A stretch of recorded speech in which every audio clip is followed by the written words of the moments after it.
এবং সম্পত্তি এবং যেহেতু বিগত বছরগুলোতে আমাদেরকে কোনো এনফোর্স ডিসঅ্যাপিয়ারেন্স সার্টিফিকেট দেওয়া হয়নি, তাই গুমের শিকার ভুক্তভোগীর পরিবারেরা তাদের যে বাবা বা যে ভাই আছে তাদের কোনো সম্পত্তি বা কোনো ধরনের টাকা পয়সা ভোগ করতে পারছে না, কারণ আমাদের কাছে কোনো ডেথ সার্টিফিকেট নেই। আমরা জানি না মানুষটি জীবিত নাকি মৃত। গুম প্রতিকার ও প্রতিরোধ অধ্যাদেশ 2025 ছিল আমাদের সর্বশেষ ভরসা। এই অধ্যাদেশটি আইনে পরিণত হওয়ার পরে আমাদের এই সমস্যার সমাধান হবে, কিন্তু এখন আমরা দেখতে পাচ্ছি এই অধ্যাদেশটি সহ মানবাধিকার অধ্যাদেশ 2025-কেও বাতিল করে দেওয়া হচ্ছে। এত গুরুত্বপূর্ণ অধ্যাদেশগুলো সংসদে এত ভুক্তভোগীরা যারা নিজেরা আইনা করেছিলেন তারা থাকা সত্ত্বেও কিভাবে বাতিল করে দেওয়া হচ্ছে তা আমার প্রশ্ন।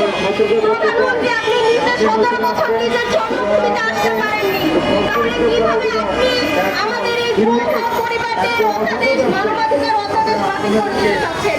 বাংলাদেশে অনেক মানবাধিকার সংস্থা আছে যারা মানবাধিকার নিয়ে কাজ করে, কিন্তু এই গুরুত্বপূর্ণ বিষয়টা নিয়ে এখন কেউ কোনো কথা বলছে না। কেউ কথা বলছে না যে ভূমি এই অধ্যাদেশটি বাতিল করে দেওয়া হচ্ছে, মানবাধিকার অধ্যাদেশ বাতিল করে দেওয়া আমাদের আজকের এই মানববন্ধন বাংলাদেশে আবার নতুন কোনো ধরনের নতুন প্রশ্ন নিয়ে আসবে। আমরা চাই না আমাদের মতো আর কেউ ভুক্তভোগী হোক, আর কাউকে বাবার ছবির হাতে নিয়ে রাস্তায় দাঁড়িয়ে থাকতে হোক বাবার সন্তানের জন্য। আমরা চাই না আর একটি মায়ের বুক খালি হোক ঘুমের জন্য। যারা সন্তান আছেন তাদের সন্তান জীবিত নাকি মৃত।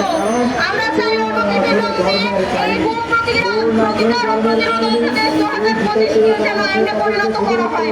মানবাধিকার কমিশনের অধ্যাদেশটি যেন বাতিল না করে আইনে পরিণত করা হয়। বাংলাদেশে যদি মানবাধিকার প্রতিষ্ঠা করতে হয়, গুম চিরতরে নির্মূল করতে হয়, তাহলে